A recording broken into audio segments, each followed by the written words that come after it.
You still do that dance? Yo, you know who hit me up the other day to do a podcast? Who? Oh, I don't think you know him. Tejo. He was on Ace stuff. I don't know. Yeah, I think Ace is giving out people information though, because another person hit me up via email asking to be a guest on a podcast, and I said, "Hey man, yeah, I'm reaching out based off of Ace Productions or something." But I didn't answer none of them because I'm not doing any podcasts at all with y'all. So, even if you're associated with them. Oh snap! This is live. That's what I'm trying to tell you. I'm like, we're live. Chop and edit. You can edit lives? I'm not editing. I don't care. I don't care. Hi, there's someone on. Hey, somebody's here on. Who's that? Hey, welcome. Make sure you chop it up. Let us know who you are. We love to have conversation. Chat box. So, Keyshawn, since there is one person on. I can't see my chat box. I don't know if you have to. You can see a chat box? You can you see it? Nope. Yeah, what you gonna say?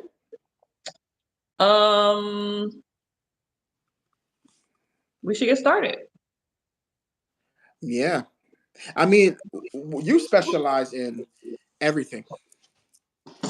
I think no, seriously, like you're well-rounded in everything relationships.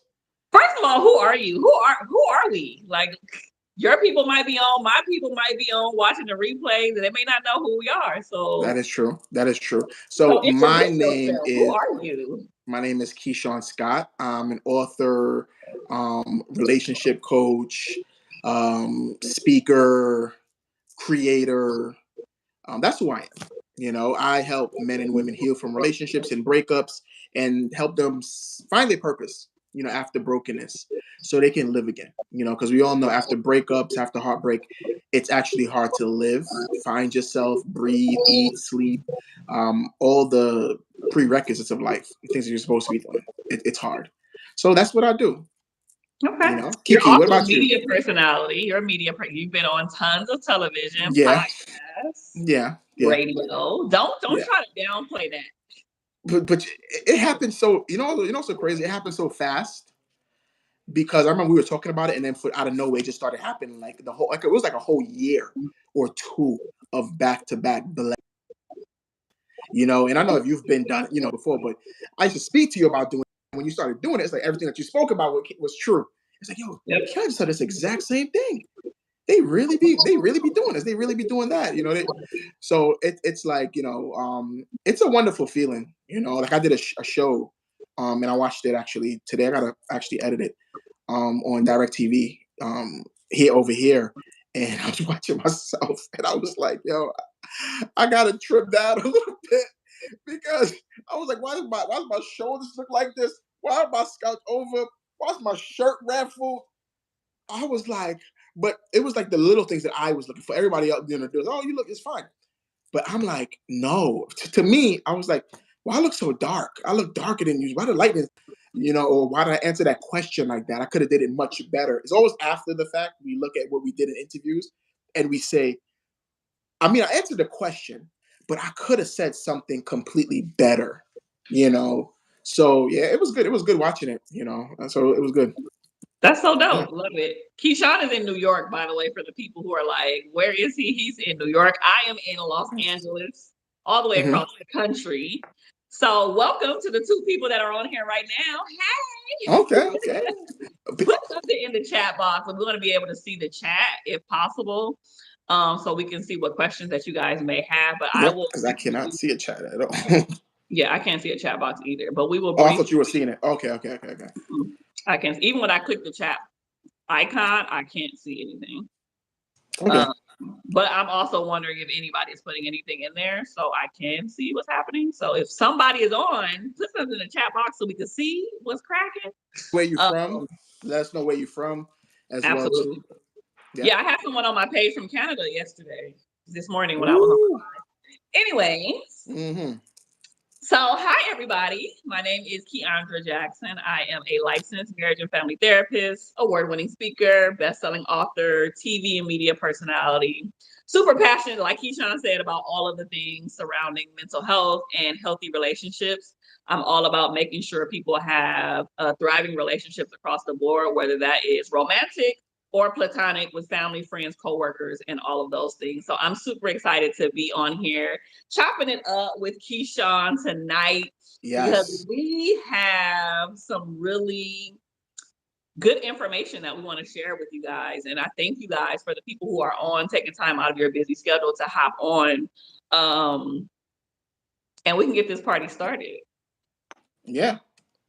Are you able to see on your, And are you on your laptop? so, guys, if you have any questions that you want to ask, because we're going to go off the questions that people submitted to us. I'm sure that there are some people who submitted questions to Keandra, and of course, there are people who submitted questions to me about healing process and breakups and online dating was one of the questions as well. That's actually a question.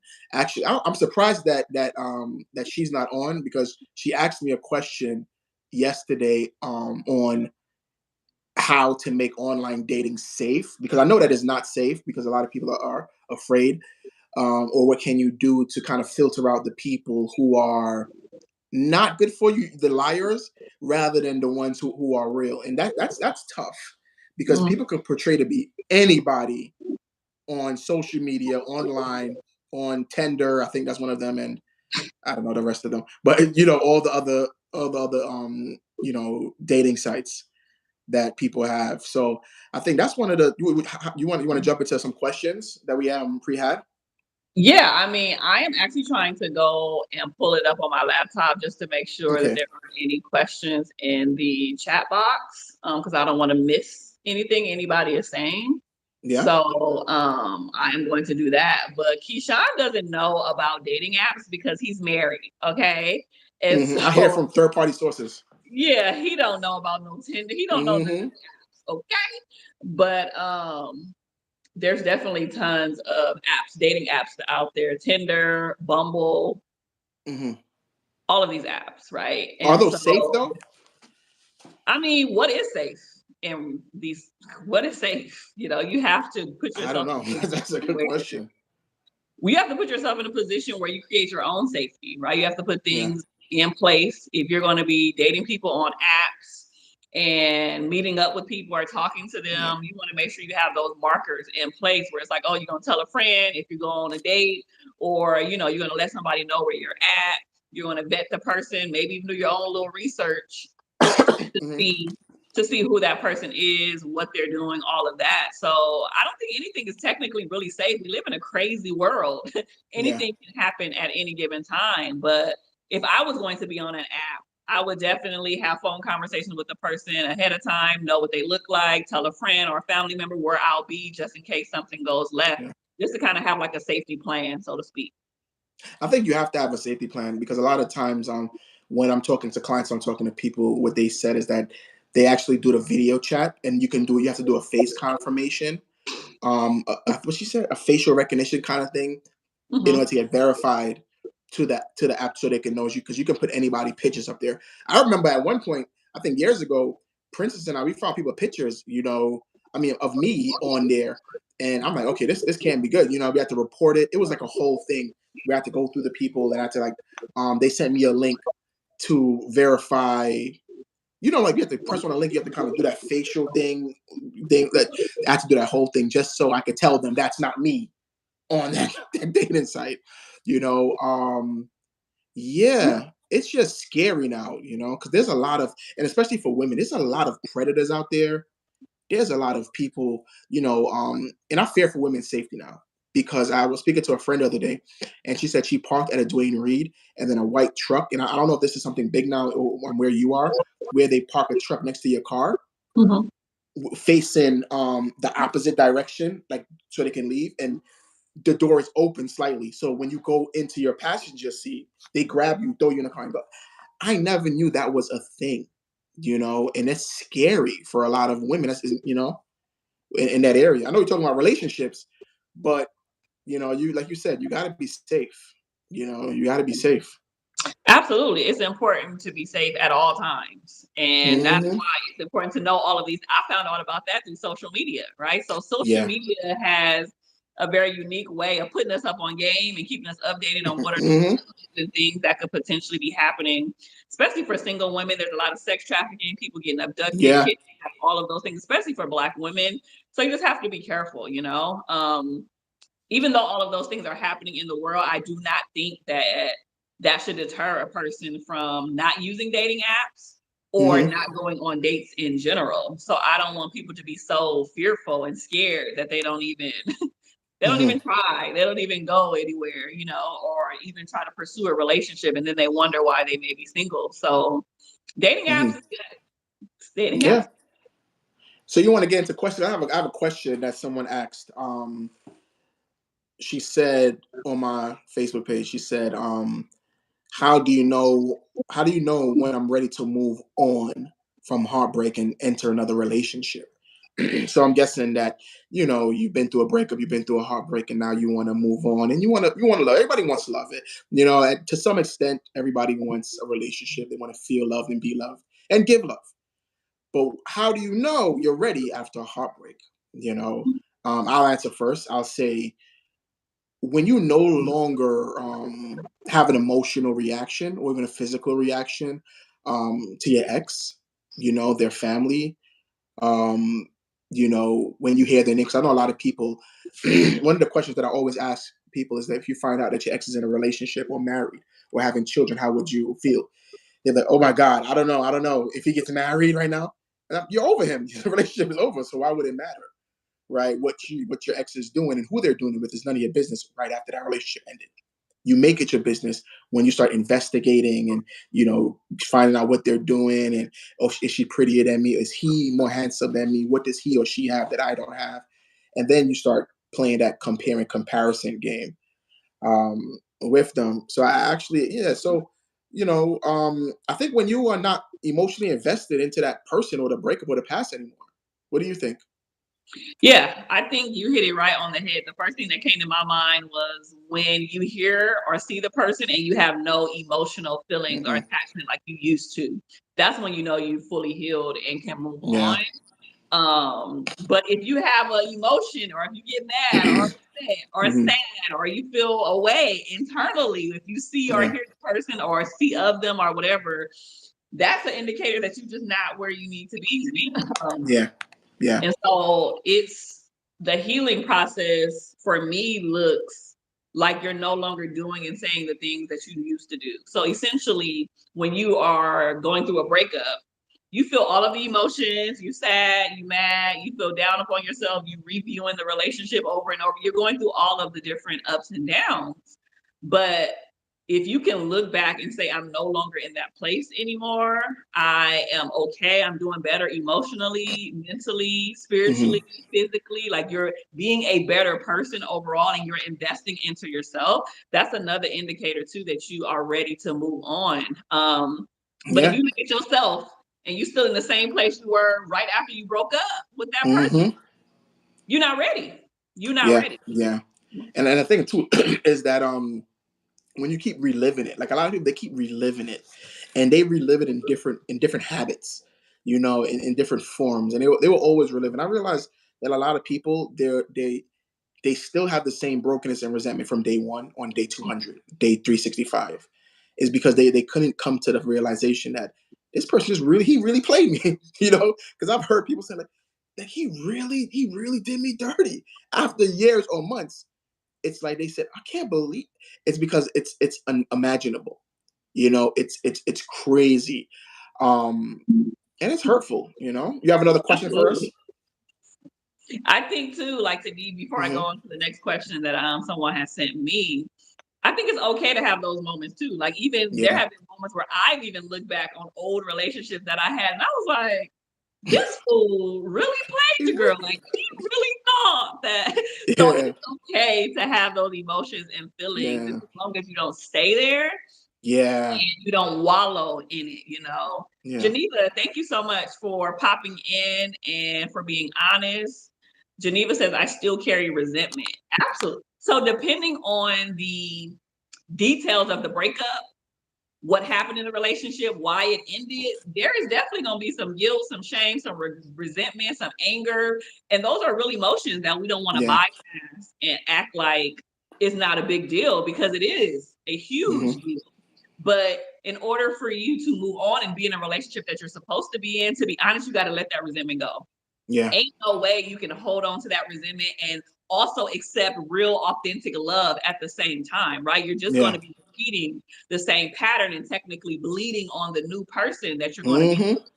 And so, of course, because I'm a therapist, I'm gonna tell you to go to therapy. But also, Mm-hmm. too, a great starting point is Keyshawn's book. He has a whole book about Mm-hmm. heartbreak, how to get over heartbreak. And I think that's a really great starting point Yeah, in I agree. order to be healed on your journey. Yeah. Yeah, Mhm. I Yeah. agree. The Let's move on question to that your I had that question. I got from someone that sent me on social media, Mm-hmm. they said, "How do you know that you have found true love?" Mm. That was such a good one. I was Yeah. like, "Ooh, this is good." So I'm going to give my opinion, and then you can share your Mm-hmm. perspective. So many people may not like this, but I'm gonna say it anyway.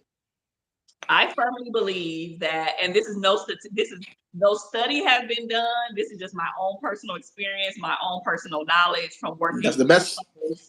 Yeah, there's Mm-hmm. no research on this, but I can confidently say that anywhere between 75 and 80% of people are with the wrong person. Yeah. And also that includes married to the wrong person, Yep. right? And Speak so on it. people get into these relationships where they're with the person because they're lonely or because they have a kid or, just for all of these reasons. That it's not for true love. It's because they Yeah. don't want to be alone. And once you acknowledge and recognize what the root cause of something is, then you'll open yourself to be able to be loved appropriately. So love to me is a verb, right? Mm-hmm. And so when someone doesn't just say I love you, but they can consistently over time Mm-hmm. show you with their actions, that's when you're starting to find that this is true love, Yeah. where they accept you for you. They accept you with all of your quirks, your the good, the bad, the in between, all of those Yeah. things. They accept you fully. That's when you know that it is true love, because people who don't love you fully will always come with excuses, contingency plans, and all of this other stuff. So true love can take many forms, but that is the first thing that came to my mind when I got that question. What are your thoughts on that? Yeah. I mean, my thoughts, like the first thing that comes to mind for me is being yourself, right? The freedom to be who you are. But even before that, it's you can't find true love or you can't want true love as your end all be all. Like I'm getting into a relationship to find true love, or I'm getting into a relationship so I can get that love that I'm yearning for, right? Because I see people on social media always cuffed up, or it's summertime and I'm outside and the weather's looking nice and I see other couples and they're looking good and I want that. So you have to have your reason behind why you want true love and your definition of what true love means to you, because everybody have a different definition, right? I Yeah. mean, I got to a point in my life where true love was an addition to my own happiness, but before that, true love was my happiness. So when you kind of transition from true love being addition to my happiness, then true love being my one and only happiness, and I cannot be happy if I don't find true love, that's unhealthy, right? And that's going to make you, and that's where a lot of insecurities lie, and you start feeling bad about yourself, and you feel as if this person can save me from my own problems, whatever it may be. And where you could be yourself and you could feel comfortable and safe with this person, this person won't judge me, I could tell them anything, right? Like I remember going through financial problems with my wife, with Princess, and I'm comfortable enough to say, yo, listen, we don't got it this month. She'd be like, you know what? All right, so I'll probably work an extra couple hours this week. All right, cool. If you could do that for the next month, then I can, as entrepreneurs, if you could do that for next month, I could probably see what I can do next month to kind of like do more clients, create some more flyers. But when you don't feel comfortable enough to tell your partner that you're going through a struggle, right? That something bothers you, that you can't communicate that, or whatever it may be, um, then you feel like the relationship is being forced, right? Because love, you said you want true love. Maintaining true love is difficult. You talk about you got to maintain this bad boy. And if you cannot maintain effectively with communication, honesty, being faithful, answering to your partner, submitting to your partner, both men and women, or women submit, they have to say, no, men, you got to submit to her because sometimes you're wrong and you don't say the right things all the time. And she's smarter than you. And you have to say, you know what, babe, you're right. I didn't see it that way. I'm gonna take that and I'm gonna go back to the drawing board. So it's the ability to know that you can trust this person with decisions. It's deep, it's so much, but I think that that's a good foundation to start. Always, Mhm. that's a good foundation because more stuff is gonna definitely come up as love grows and your vulnerabilities are exposed. Yeah. And Yeah, I dropped the episode on my channel today, and I had a guest expert on there, and we were talking about how men want to feel like their partner in their marriage and the woman that they're with is home, right? mhm, And home isn't necessarily, like he was explaining, isn't like a location.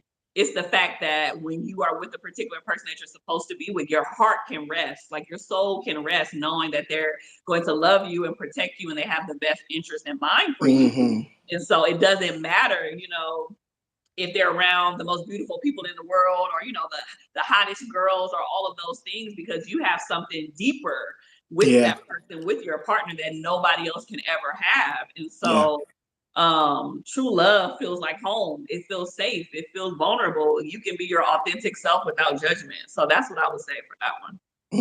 Yeah, because you see, everybody wants love, but they don't want that work that comes with it because it's not even work as in I have to work to make this person. No, it exposes a lot of issues you have with yourself. Mhm. It exposes that you're not a good communicator. It exposes that when someone tells you that you have to do something, you become defensive.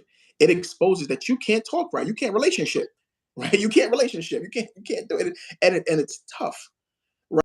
You add children in the mix, and you add a home in the mix, and you move in.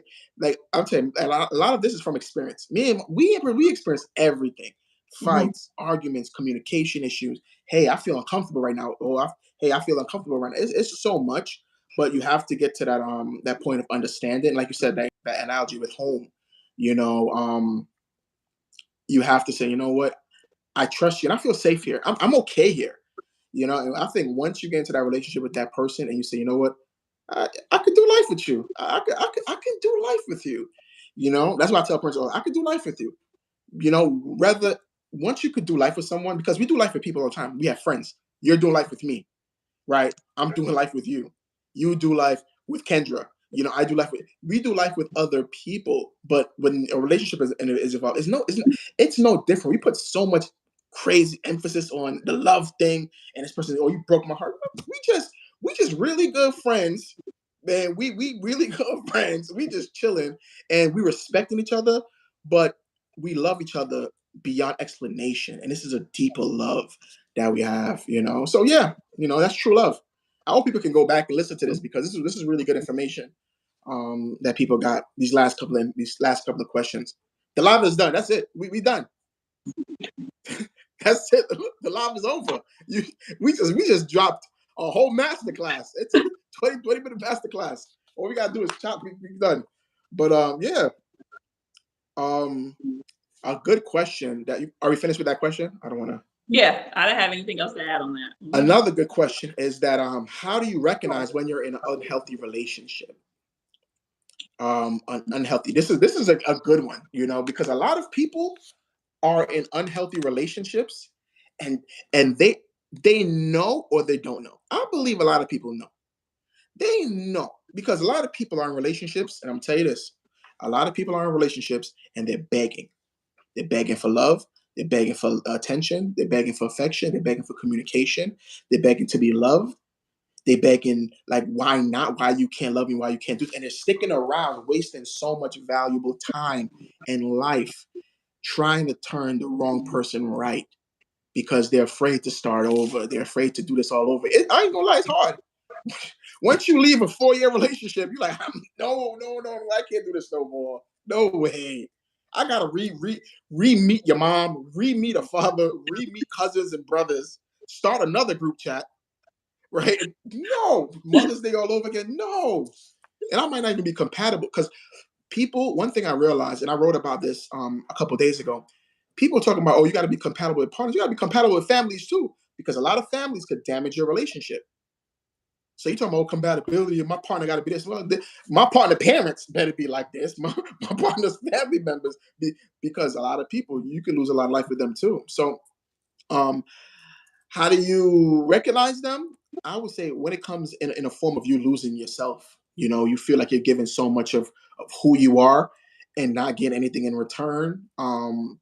When it takes a toll on your emotional health as well and your mental health, when you know that you're giving this person your all and you're sacrificing and you're not getting anything in return, and you're mentally suffocating and you're mentally draining, and you tell yourself statements like, I don't know what else to do, I had enough, I feel like I feel like I did all I can do, I'm drained. And these are a lot of conversations that you have with your homegirl. You have with your friends, and you tell them, like, statement. You got to pay attention to the things that you're telling people, because the things that you tell people is a reflection of how you feel as well too, and those things are true. So when you hear things like, I don't know what else to do, you got to move on. If you don't know what else to do, then Keandre Jackson got to come inside now you need a therapist. Because if you come to that point where you said, listen, I did all I can, I am exhausted, the word, I'm exhausted, I am tired, and those are trigger words too for yourself. Because when you start saying to yourself, I'm exhausted, I'm tired, you're going to get more of that. And then you're not only going to get more of that, you're going to project more of that to everybody else around you. And people's going to ask you, what's wrong? I'm just tired and drained. Marcus. Marcus he just did that. I'm just trying to Marcus, or stuff like that. But yeah, you have any thoughts on that? Yeah, before we get into Geneva's question, because she had one too in the chat. Can I see it? I think that for the sake of people listening to this, we know toxic relationships include abuse, emotional, Yeah. physical, sexual. Like, we want to acknowledge that is a thing. So if any of those things are taking place, you're in a toxic relationship. Yeah. Okay, abuse, all of that. But there are some things that are not necessarily abuse, but they're still very unhealthy for you that you have to acknowledge. And I'm all about reciprocity, as you mentioned already. If you are giving so much of yourself and the other person is not equally giving back to you, and there will be different seasons, right? There will be seasons where one person needs to do a little bit more because of life circumstances or whatever. I like that. But if that is a consistent pattern that you're seeing, where they're just taking, and you're giving to the point where you're feeling depleted emotionally, physically, sexually, spiritually, all of those ways, then that tells you that you are in a place that you're in a relationship with someone that's taken so much from you that they're not filling you back up, right? Because relationships also fill you back up. They rejuvenate you, they refresh you, they encourage you, they support you, they trust, like all of those things. And so if you don't have those elements to it, I can guarantee that you need to reevaluate if this is a relationship that you need to be in the first place. And we get so scared about breaking up with people. And I don't understand. I'll tell somebody to break up with somebody in a minute, okay? Because I can see the red flag so very easily. But like you mentioned before, people don't want to start over. They're scared. They may have kids, or finances intertwined, or they may live together, and it's just harder to separate. But long term, that's more detrimental. It's causing you more heartache, more pain, more issues. And so you have to make a decision within yourself to say, no more. I'm not going to deal with this anymore. You have to value yourself more than you value the relationship. Yep. That's true. Yeah. Absolutely. So Geneva said, how would you navigate a relationship if your partner doesn't have your back against family criticism? That's a good one. Whoop, whoop. I'll let you go first on that one. That's a good one. It reminds me of like past relationships as well, and like the thing about it too is that it depends if you're married or not. In my opinion, I believe you're married or not, because if you're not married, right, you got to kind of tread lightly on even saying something to the family. You can speak to your partner about how it makes you feel. You could be make them feel good. I forgot I had the word just now, but you could not accountable, but it's another word. You can have their back, right? You could probably find the word for me later on, but you can have their back. You could be supportive. That's like supportive. You can be there for them. You guys, hey, you know what? I'm sorry that happened to you, but it's a conversation that the partner have to have with their family if it's family criticism. So I'm guessing it's coming like if we're in a relationship and family criticism is coming towards me, but you're not having my back. Your question is, okay, where's my place? Like, is this my place? Because now, if I say something now, there's two things that could happen. I can either hurt your feelings, or I could hurt the family's feelings. Those are two things. That's the only things that can happen. I can't win both. Or I could be in between. I could be that person in between. I'd be like, hey guys, no, you just can't. And then it makes me be like a sucker. Like women, they're gonna be like, no, come tell me some information. Let me know. Don't be coming on both sides now. You kind of lukewarm, right? So I really believe you got to thread lightly on that. Your partner can give you advice. They can support you one on one if they're cool with the family and they have that relationship. I wouldn't see anything wrong with going to the person. Like, hey, what's going on?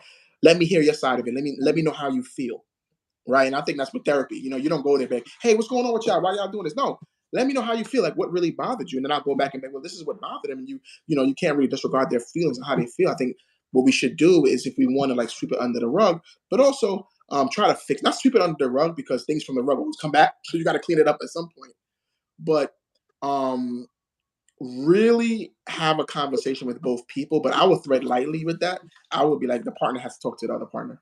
What do you I think? You agree. probably got better advice than me with that. No. I agree with that. I believe that it's 9 times out of 10, it is your partner's responsibility to have your back and to stick up and speak to their family about you or on your behalf. Yeah. If you directly confront a mother-in-law, a sister, or whoever saying something shady or disrespectful to you, it's going to make y'all have butt heads. It's going to make y'all fight. And then your partner is also going to be upset that you came at their family member a certain type of way. So your partner has to have enough self-awareness and awareness of you to say, oh, wow, my mama popped off at my girlfriend or my wife. And instead of me getting upset with my girlfriend or my wife, depending on what the Hmm. situation is, Geneva, they need to directly address the person who's causing the issue. I believe in having a united front. So that means I might not agree fully or 1,000% Hmm. with what you're saying, but in front of other people in public, I'm going to always have your back. And then in Yeah. the private conversations, that's when we gonna confront each other and check each other and say, hey, your tone was a little off, or we could have done this differently. So I believe it's your partner's responsibility to stand up for you, to speak up on your behalf. And if they're not able to see that, you need to talk to your partner directly about it and say, Hmm. hey, your sister came at me sideways. Next time this happens, I need for you to speak up and say something about it directly to her in front of me. Yeah. And also too, I want to touch on because she used, let me see, what's the word? Let me go back to it. She used a specific word. She said family criticism, right? Yes, And family criticism, that's not the first time. right.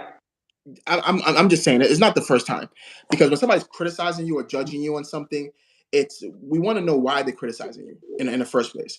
Because don't we're not what we're not going to do too is think that criticism is bad, because criticism ain't bad. Criticism could be good, right? It depends on if it's true or not. So sometimes you could take the criticism and you say, you know what, it was constructive criticism, right? But if you're saying that they don't have your back and it's criticism, it's probably not criticism. It's probably them trying to put you down, And if that is so, then it's okay to cut family members. So if we're talking about breakups with um girlfriends and boyfriends and his relationships, and Keandra are both, you talked about romantic and platonic relationships. That's family members too. We throwing them in the mix, because if family are judging you, criticizing you, and they make you feel uncomfortable in your relationships, right? And I just made a video just now, actually, too. I gotta redo it because I didn't like it, so I'm gonna redo it. But I said in the video, when you break up with your ex, you have to cut off family too, right? You have to cut off their family too, and you have to cut off the whole family tree, uncles, everybody, right? Because everyone will have an opinion on your relationship. So you have to get to that point where you have to defend yourself. So if they're criticizing you and you're expecting your partner to defend you, what about if your partner's not there? You still have to defend you. You will still have to stick up for yourself with or without your partner because it's your life. They're not criticizing your partner, they're criticizing you, and it's your family member. If it was their family member, then it's his responsibility to go and confront them about it, not you, because that's not your family. He's supposed to defend you with his family, and vice versa. But if you find yourself and your family's criticizing you and your partner is there and he's not saying nothing, I won't expect him to say nothing because it's not his family, right? At all.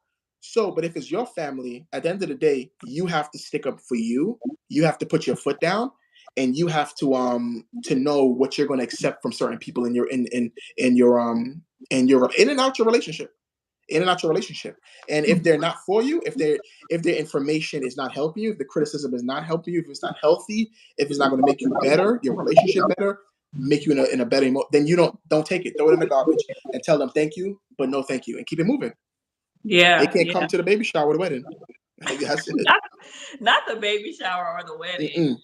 Listen, it really matters because women basically crave security and men crave respect. So Mm-hmm.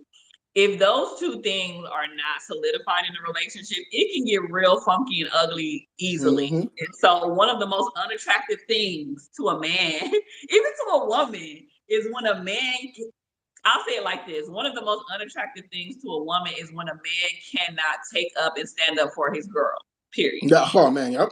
If you let somebody say something or do something to me disrespectfully and you don't say anything, you don't do anything about it, I, as a woman, start to lose respect for you Yeah. You like. slowly but surely. And if men crave respect and I lose respect, from you because we don't have that in our relationship any longer, how are we going to be in a thriving relationship?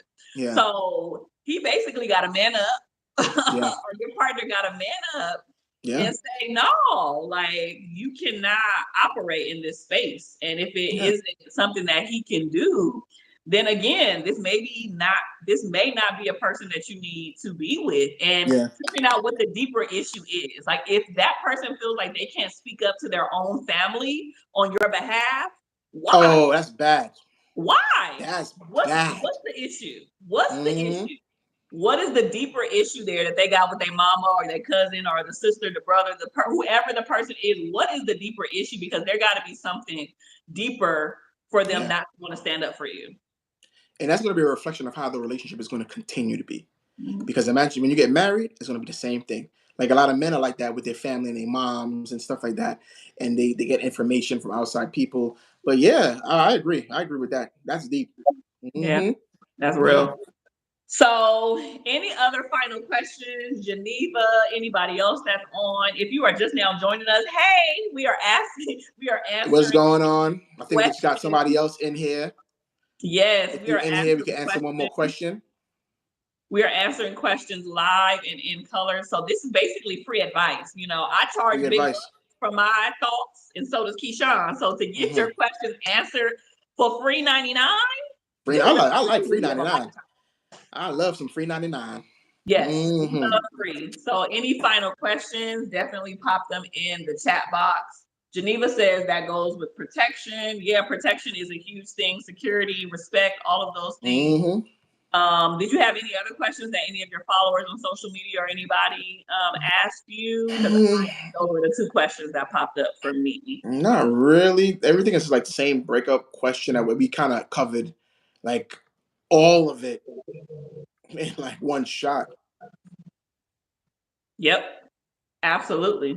Well, hey, we don't have to prolong anything if there isn't any other questions that people might have. Yeah. And any of that, we could wrap. We're gonna try to do this monthly, guys. So at least have a schedule so we can do some question answer and grow from here.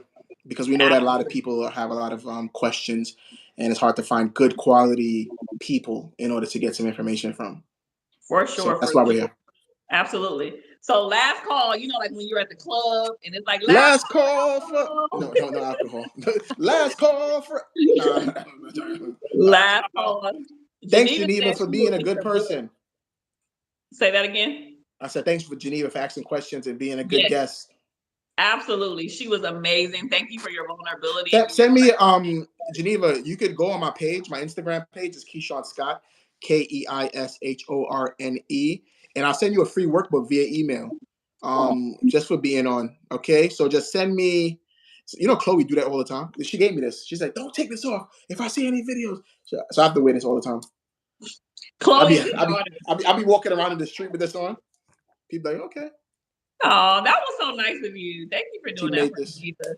Samira, do you have any questions for us? Look, what's the schedule for these lives? Like when each month? We don't know yet, girl. Yeah. We don't know yet, girl. I don't know. It might be tomorrow now. It might be June. I will say this. Just make sure you stay connected with both of our pages, especially on Instagram. We'll post it on our page and our stories and things when we're going live. Like he said, we'll probably try to go live once a month, but we both have crazy busy schedules and we're on 2 different coasts. So y'all can let us know. How about this? You let us know in the comments what time works for you. Works best for you, Samira, because we were trying to figure out, because it's early still, y'all can tell it's real light here in LA. And then he's on the East Coast. And so it's, later there. So let me know what time works best for you guys. And then we'll try to coordinate our schedule so we can hop on and get more people on during, a better time frame where people are visible. Yeah. That good old East Coast. East Coast. Absolutely. Definitely stay connected. My handle is my name at Keandra Jackson. And then Keyshawn's is the same at Keyshawn Scott. His name is spelled weird, Keishorne. Put it in the chat box if you haven't already, Keyshawn. And then I did. I'm trying to put yours too. That's not. Absolutely. I'll make sure to put the information in the description too. I'll make sure to put both of our links and stuff in there so people who watch the replay, they can get it. But thank you guys so much for taking the opportunity out of your business. Yes, thank you so much. To come on, to chop it up, to be here with us. We'll consistently keep going live together. Come with your questions. Even if you can't make it live, send us DMs with the questions and we'll answer them so you can watch the replay. But Keyshawn, do you have any final thoughts before we wrap? No, I would say gather some questions up for the next live or access questions in our DM. For those who are looking for love or trying to find love, love yourself first, figure out what you like to do in time, knowing yourself, loving on yourself, and finding things that you want to do in your single season, right? Because when you get into a relationship, your free time it's done. And I'm not saying it not in a bad way, but you're sharing your time now with someone special that you love. So I would say, really learn about yourself, figure out who you are, where you want to be. For those who are going through a breakup, heal on purpose, heal intentionally, heal with the intention to have a better future for you or your family, your future self, and not for revenge, resentment, or to get back at anyone. And just have fun with life, and whatever you're going through. This is my favorite thing for any season. You grow through what you go through. So it doesn't matter what you go through, just as long as you're growing through it, you're always going to become better. Yeah. He said heal on purpose. I love that so much. That was so dope. I don't have any closing remarks because you said that's it. But thank you guys so much for taking the time to rock with us today. Stay connected with us and we'll see you guys next time. Peace. Bye.